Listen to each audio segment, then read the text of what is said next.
Hello everybody and welcome back to Jumpin, Jivin, and Swingin. Today we have another guest on our show, and it's Owen. Hello there, my name is Owen Ryan. I'm a freshman at this dear high school, and I am very pleased to be on today. Thank you very much, Cameron. You're welcome. Today we have another song that we are going to listen to. But Owen, have you ever heard any World War I songs? I've heard a couple in my day. Yes, Cameron. Have you ever heard Over There? I do not believe I have. Oh, well, I'm just asking because, well, I guess I ask everyone on the show, but I don't know. It seems like a lot of people know about this one for some reason. Okay, let's play the song.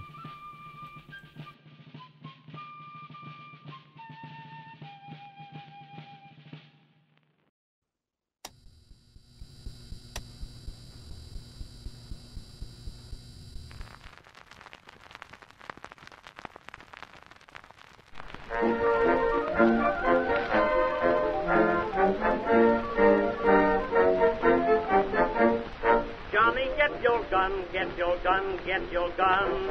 Take it on the run, on the run, on the run. Hear them calling you and me, every son of liberty. Hurry right away, no delay, go today. Make your daddy glad to have had such a lad. Tell your sweetheart not to pine, to be proud her boy's in line. Over there, send the word over there, that the Yanks are coming, the Yanks are coming, the drums coming everywhere. So prepare, say a prayer, send the word to beware. We'll be over, we're coming over, and we won't come back till it's over, over there, over there, over there. Send the word over there, that the Yanks are coming, the Yanks are coming, the drums coming everywhere. So prepare, say a prayer, send the word to beware. We'll be over, we're coming over, and we won't come back till it's over, over there.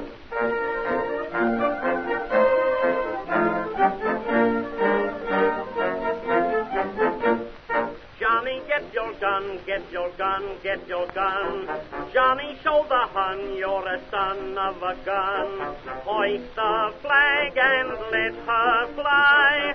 Yankee doodle do or die. Pack your little kit, show your grit, do your bit. Yankees to the ranks from the towns and the tanks. Make your mother proud of you and the old red, white, and blue. Over there, send the word over there, that the Yanks are coming, the Yanks are coming, the drums coming everywhere. So prepare, say a prayer, send the word to beware. We'll be over, we're coming over, and we won't come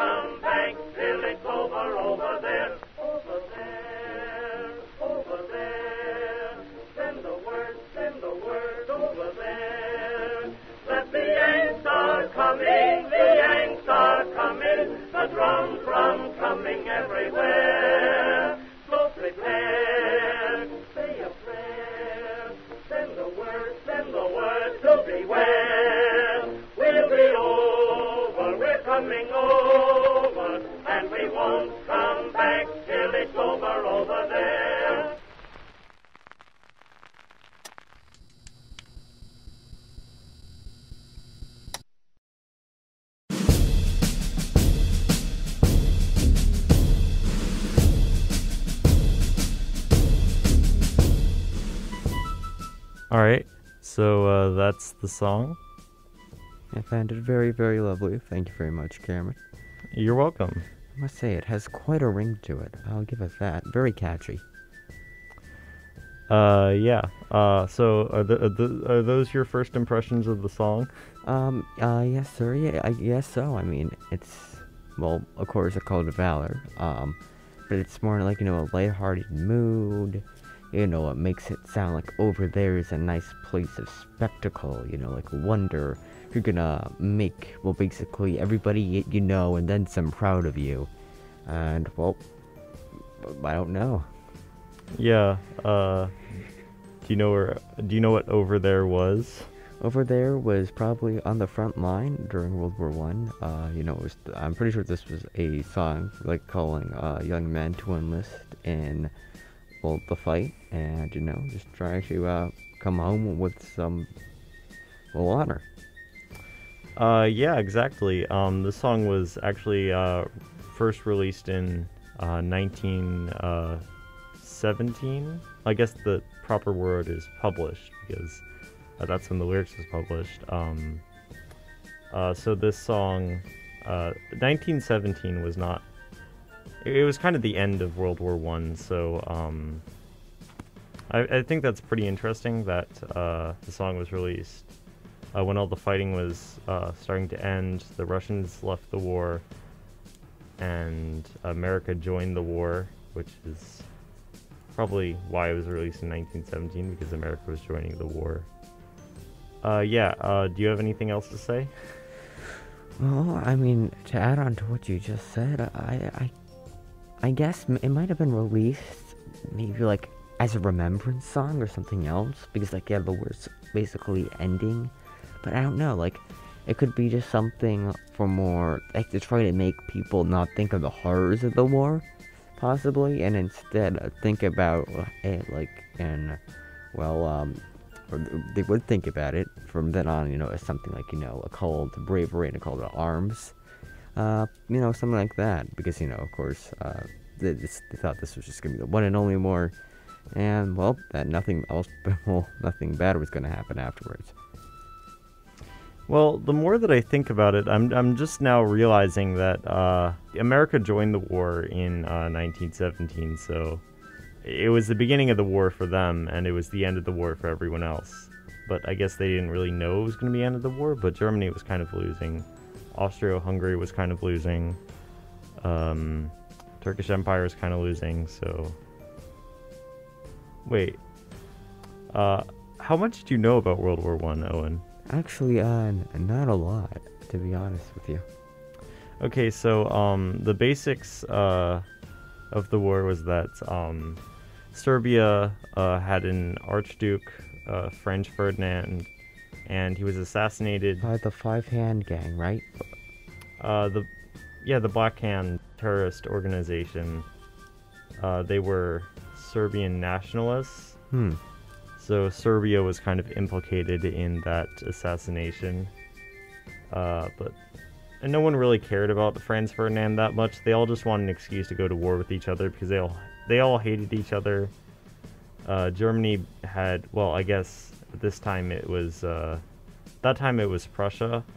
Prussia had beaten France in a war and taken their land, and France wanted revenge at the now united Germany.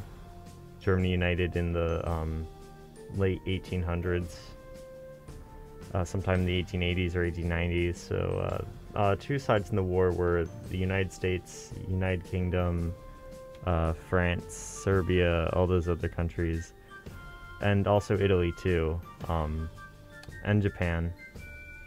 I say that because they were in the other side of the Second World War.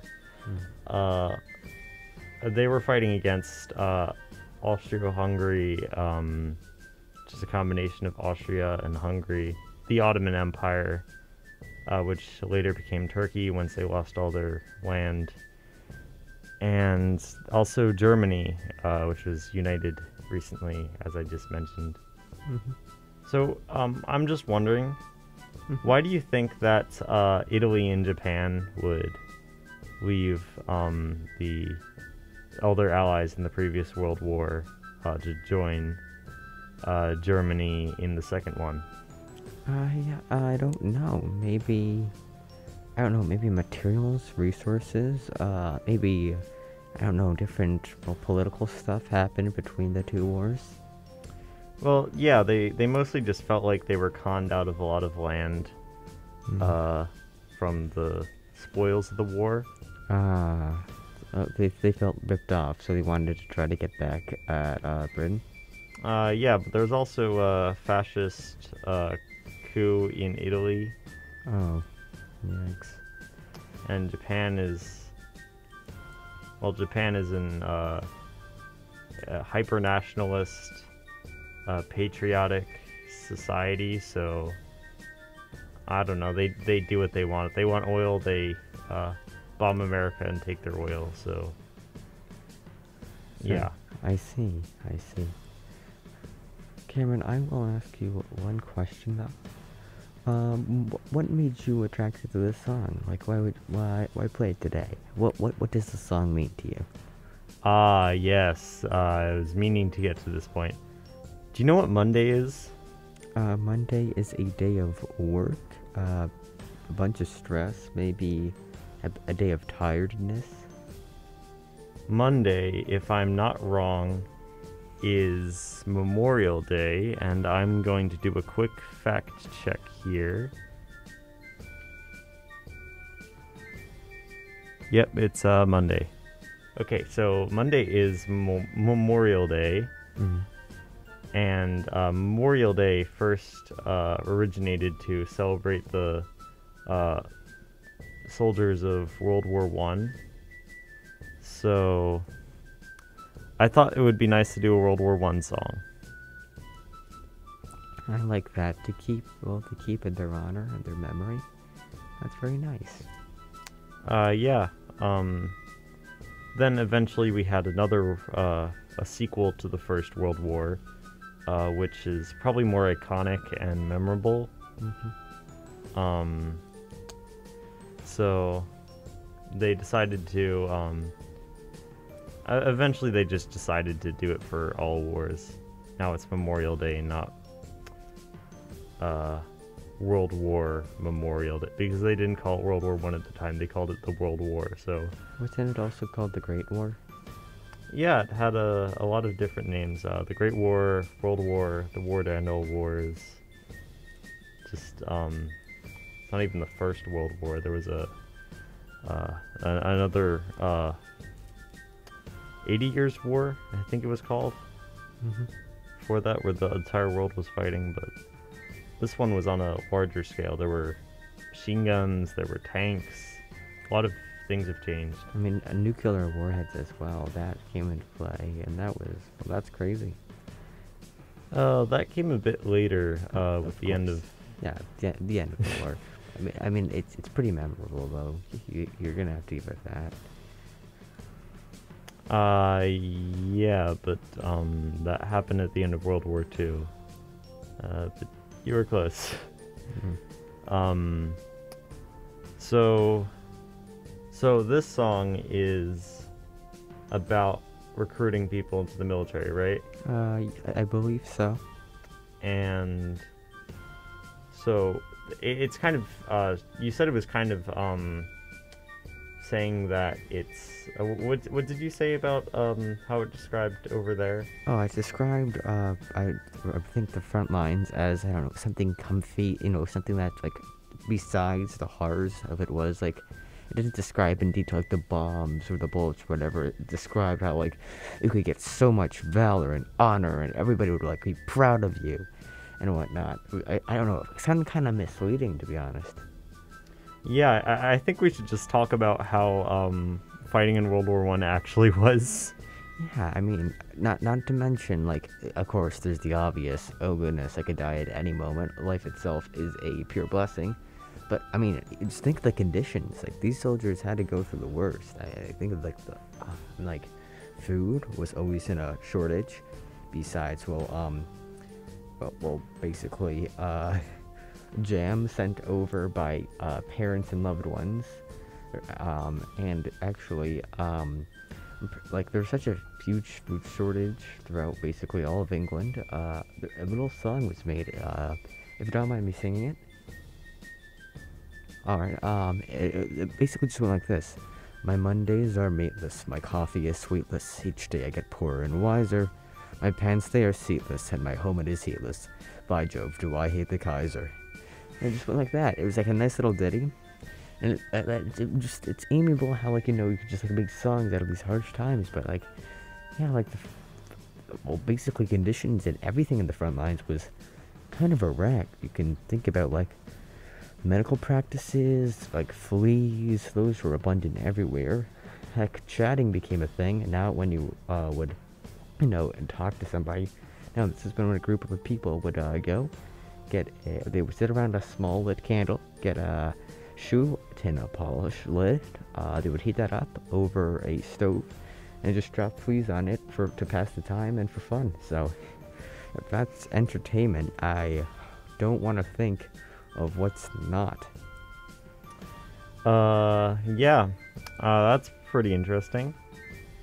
So, Owen, have you ever seen 1917, the movie? 1917. I do not believe I have. Have you seen any World War One movies? No, I've actually mostly just read about it.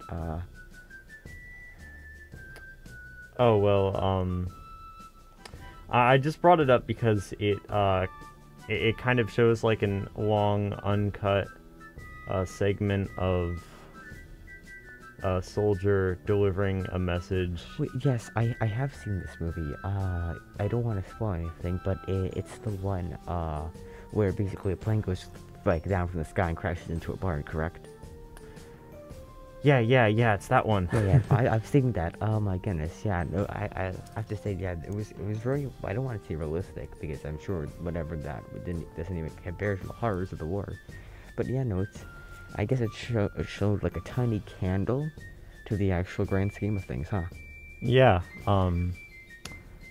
Yeah, I just think it's an interesting, like you said, realistic. I'm saying that hesitantly because I didn't do any research on how realistic it is, but from as far as I can tell, it's a pretty realistic view on what World War One was like. Mm-hmm.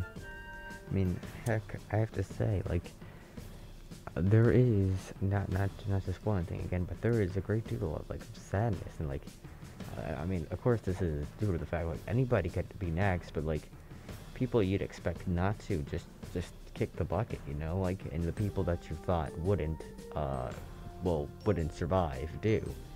It's kind of like well, I don't want to say Saving Private Ryan, but yeah, that's like a thing I can compare it to Saving Private Ryan. Yeah, it's like, I guess it's like gambling, but you don't win anything. True. Alright, put your life on the line. Actually, I'm pretty sure, once again, this came from World War One. That there's the expression, either God put your name on that bullet or he didn't, so you might as well go charge that machine gun. Yeah. Speaking of machine guns, and charging them, could you imagine you've been sitting in a mud-filled hole for a few months. Okay. And your commanding officer, after months of him telling you not to look over the trench and just to stay under, he tells you to get up, run through in between the trenches, that it's called no man's land, Of course. and charge the opposite trench.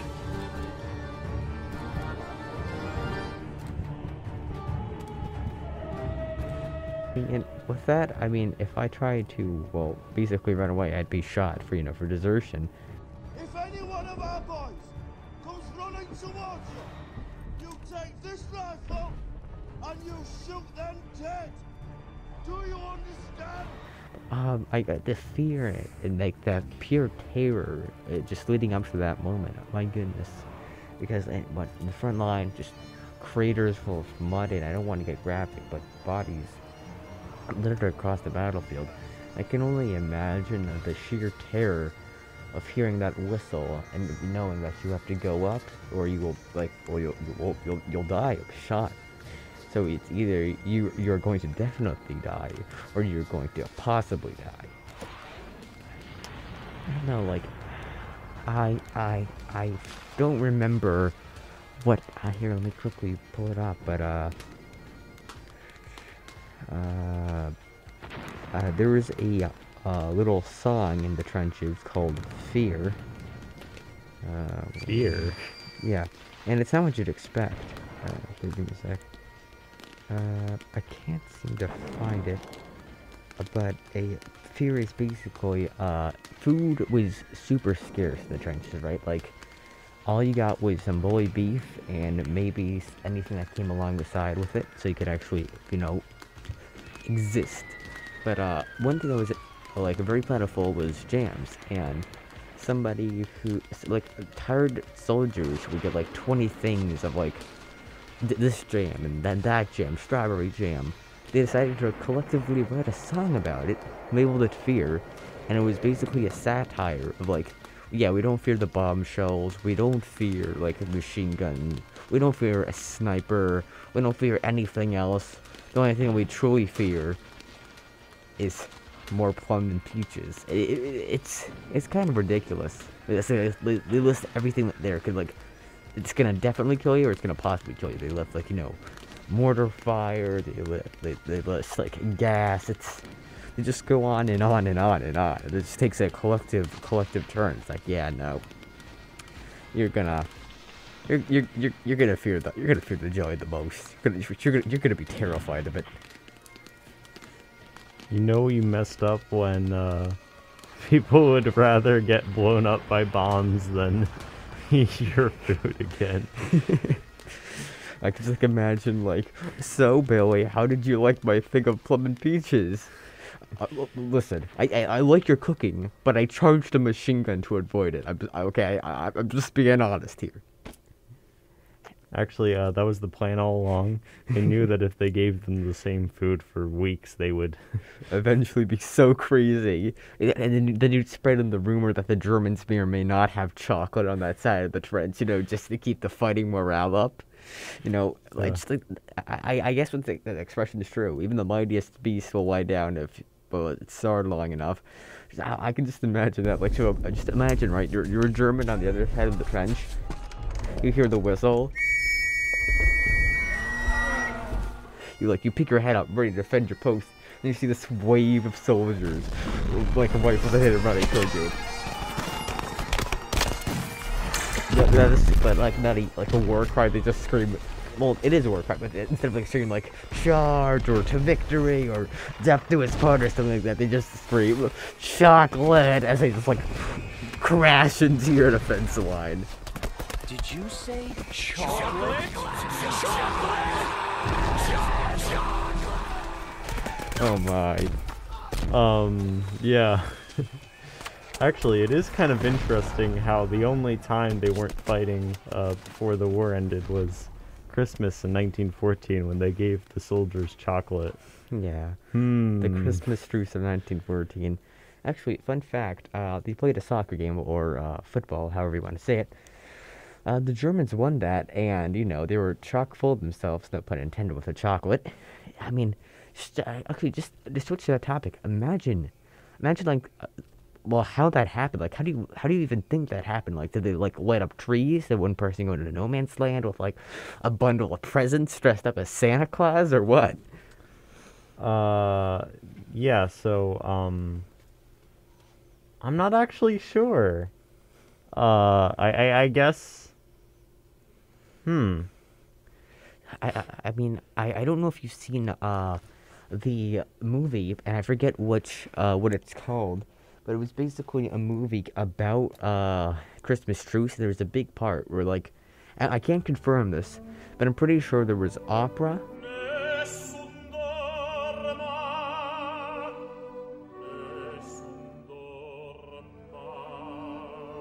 And of course, there was music from Shalem Not. I'm pretty sure that's how you pronounce it, aka Silent Night.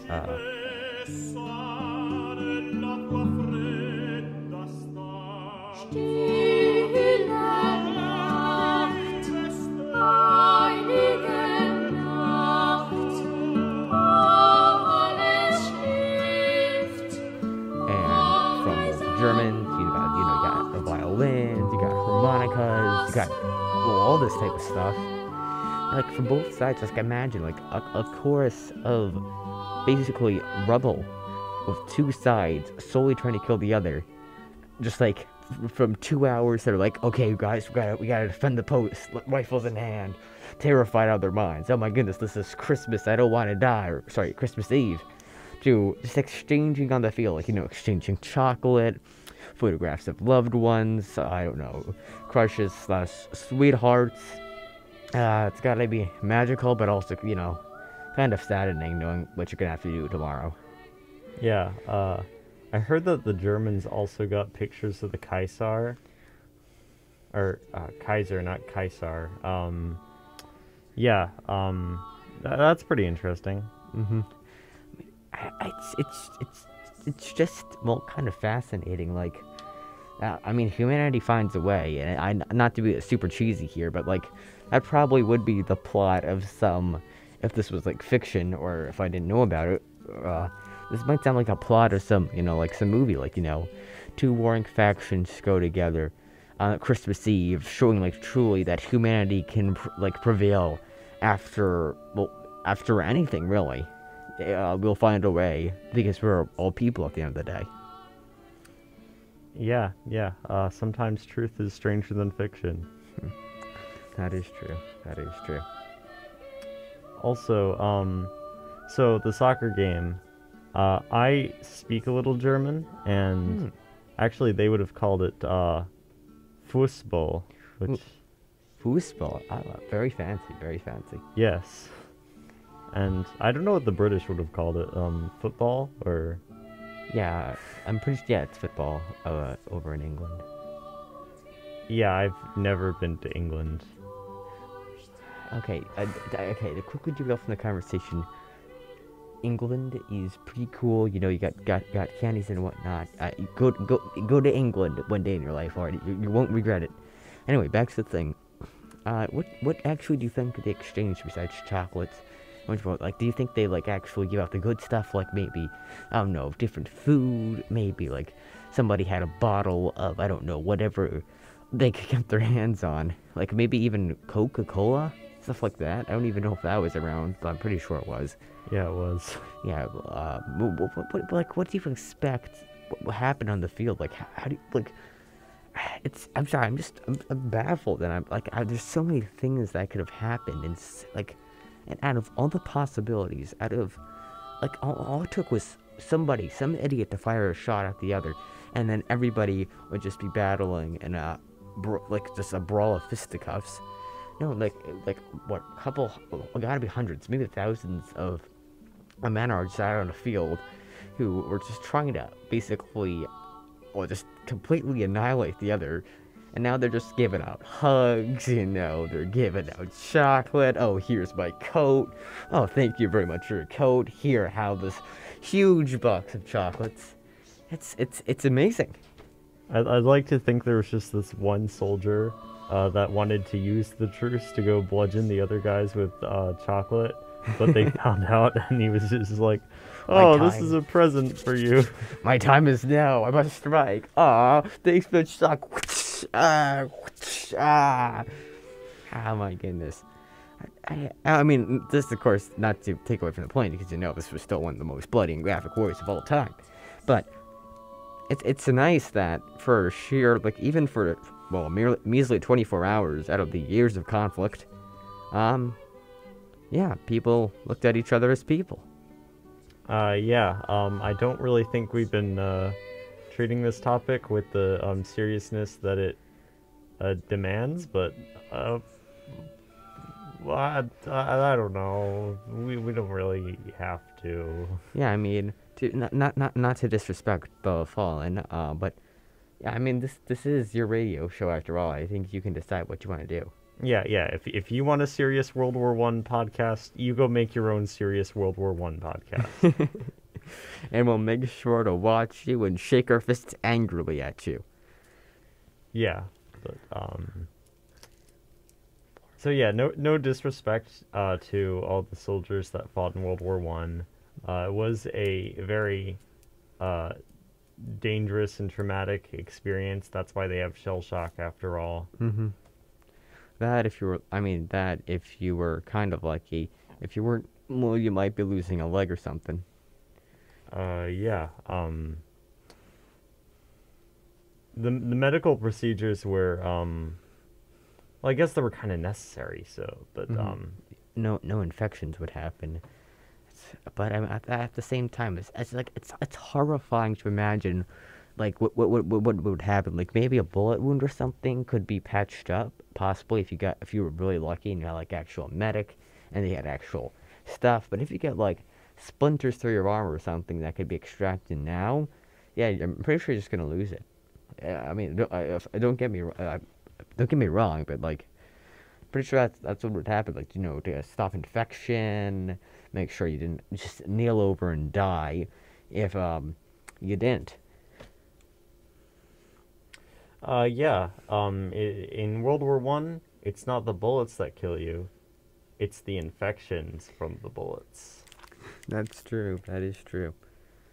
I must say, I just, it's fascinating yet terrifying and terrible what happened.